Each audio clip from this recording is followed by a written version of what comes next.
Hi guys, thank you for stopping by. I really appreciate it. I'm going to show you something really cool.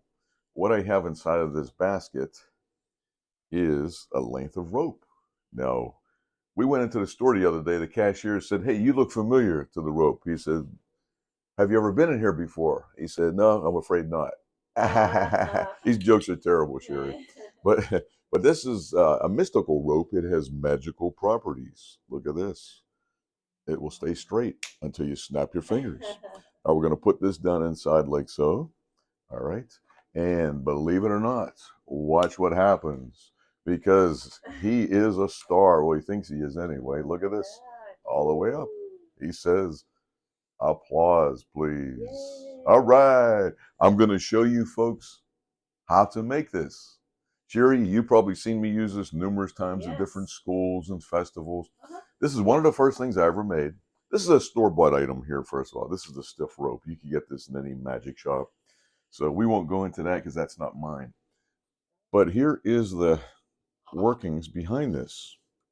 And this is just a basket. You can put it in. I've used it in a paper bag, right? Yeah, and that's true. Different things. But look at the year on this. And good thing I wrote that on there. 1996. Wow. So that is going on 30 years. Yes. It is 30 years. It is. It is 30 years. Okay, cool.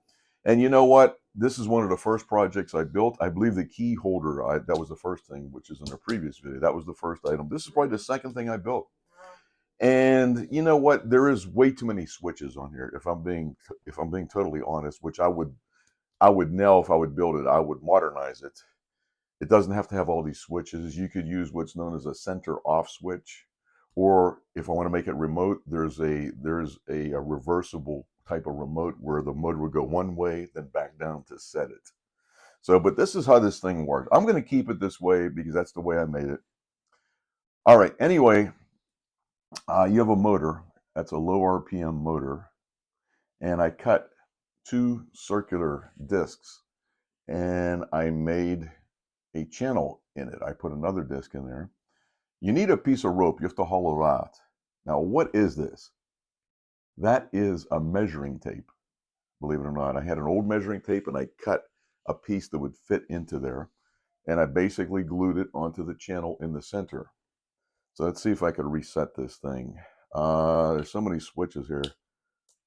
There you go. You hit the switch, it'll go back down. Now you want it small enough where it goes inside of the receptacle so it can't be seen.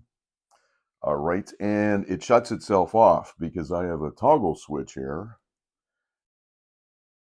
there's a toggle switch right here. And these things are pretty tight. If I remember correctly, 30 years ago, I took it apart. There's a spring. I cut it to make it shorter.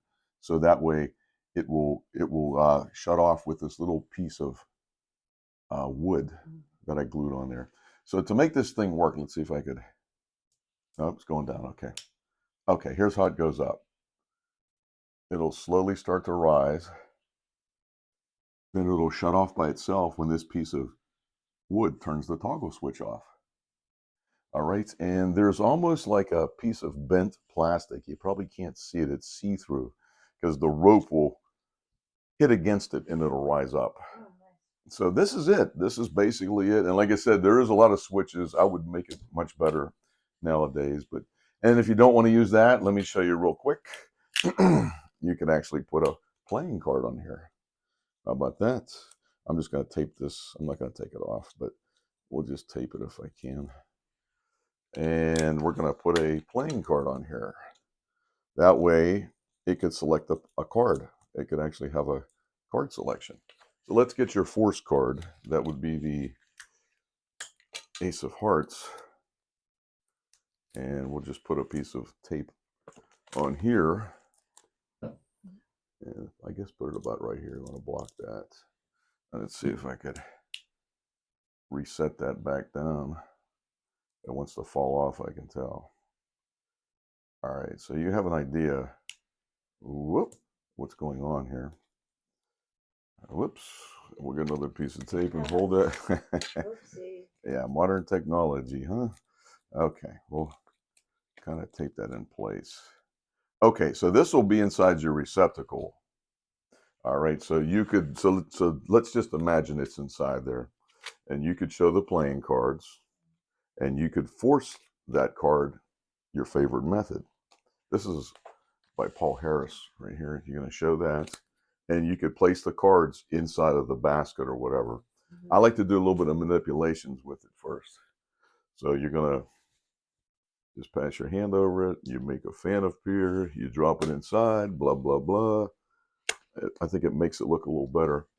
And then you drop it inside. You secretly, whoop, secretly hit the button. Let's see here. Oh, I didn't have that set. This goes up. There you go. So it'll slowly start to rise. For some reason, it gets caught a little bit there.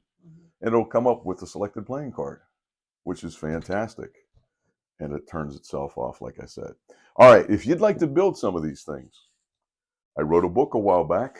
We teamed up with House of the Unusual. It's called How to Hunt with Magic. Some effects in here are electronic. I kept it as basic as possible. Other ones are not. And there's some really cool stuff. I wish a book like this came out years ago when I was getting into magic. Okay, like here is a ghost that's not electronic. Here we have a scarf in a bottle that bounces up and down. We have a tabletop haunted house. There's even a floating table. Some really cool stuff. I'd highly recommend it. You get on Amazon. You go to Amazon, you search Chuck Caputo, and that'll be on there. And as a bonus, there is the Great Leon's Haunted House.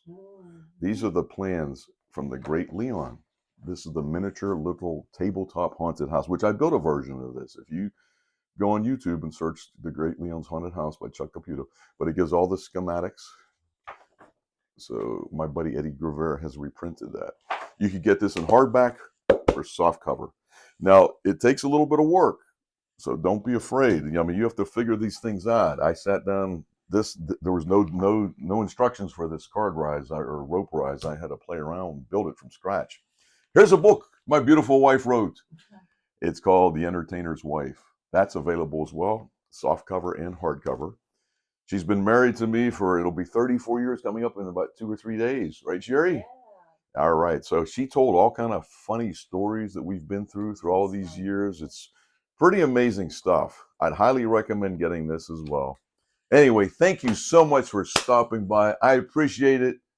Hit that subscribe button. Send it to your friends. Thanks a lot, guys.